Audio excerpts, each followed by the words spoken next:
or at least part. This is the Heddwyn one. Does everybody know who Heddwyn was? Right, he was a very well-known poet in Wales. Is this on? Yes, it is. Yeah. But he only wrote in Welsh, so usually outside the country nobody knows who he was.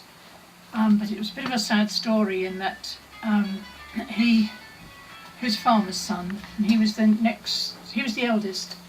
And in the First World War, when men were called up, the farmers had to let their sons go unless they could prove they needed them on the farm. And his actually younger brother wanted to go, but he said he shouldn't because he hadn't started living yet. He was only 14, the younger brother, I think. And the other older brother was in Australia. And so he went to the war. But up until then, he'd been A, farming, and B, writing poetry, and his great ambition was to win the Bardic Chair at the National Eisteddfod, which is the annual poetry competition. And he came second the year before. Was very dispirited because he decided he wasn't good enough. And then when he was taken off to the war, he finished a poem there and got it sent in, and it won, but he was dead. So that chair is in the village where I live, because that's where he lived. And it's called the Black Chair because when they realised that the poet wasn't there, they put a black cloth over the chair and did the ceremony with nobody in the chair.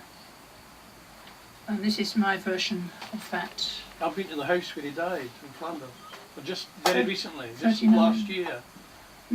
I've been to the house that was the clearing station where he died right. in Flanders, just Yes. last year. Yes. And it's maintained by a Dutch couple as a sort of part-time museum. It's really very touching, actually. There's quite a lot of contact between Trasfynith and the part of Flanders where he died. People go over and visit, and I don't know the details of that because I can never get away from home. But it's there is a lot of connection still. Right, this is just called the Black Chair. The hills of Wales are green and gold, but the men who once walked there now wade through endless mud in foreign fields where death stalks indiscriminate and cold. These are fields, but there will be no grain, no harvest here but bones and flesh, and blood mingling with the rain. In Wales the yellow native poppy spangles hedgerows, unaware of how on Pilkin Ridge the evil thud of shells breaks the loveliness of Flanders poppies, red as blood, crimson petals falling in the mud with broken, dying men in awful pain. Poppy petals mingling with their blood, and the blood mingling with the rain. Orders come from somewhere else. Men who hold no hate for fellow men are herded like uncomprehending flocks to keep a grisly rendezvous with death, far from their native fields and fells. Poets plead their pity and their pain. The pen crawls on, and a slow silver vein of poetry seeps through Flanders mud and flows with the blood and with the rain. Quiet and cold Arianrhod shines, silvering the slates of distant Wales, but her poet is a soldier now, gone with the men who marched away to a world of weary plodding boots, bayonets, and all that war entails. Half the youth of Europe slain in an incomprehensible war, where blood mingles, wasted with the rain.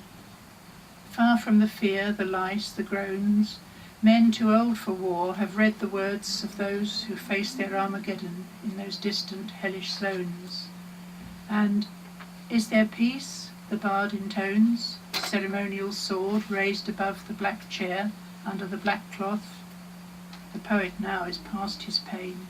Black crows fly over Flanders fields, and the blood mingles with the rain. I forgot to say, that the blood mingles with the rain is pinched from one of Heddwyn's poems, and the is there peace is actually what when they have this ceremony, they call out everybody has a nom de plume who submits poems, and they call out the one, and if he's there, normally he is, he stands up, and he has to stay there until, as two old gentlemen who were explaining this to me the first time I went there, said he has to stay there till the men in white sheets come and get him. This is the highest rank of bards. The ones in the white cloths go down, they fetch him, take him up. And he sits in the chair, which is specially made every year, hand carved. And the black chair was actually carved by somebody from Flanders. Coincidentally, he's a refugee, and it's beautifully, beautifully intricate. But anyway, the chief bard, who's about to make him the winner, says to the public in Welsh, "Is there peace?" And everybody says, "There is peace," which means we don't disagree with the choice of the poet. But of course there wasn't peace, because in fact there was a war. So that's Headwind.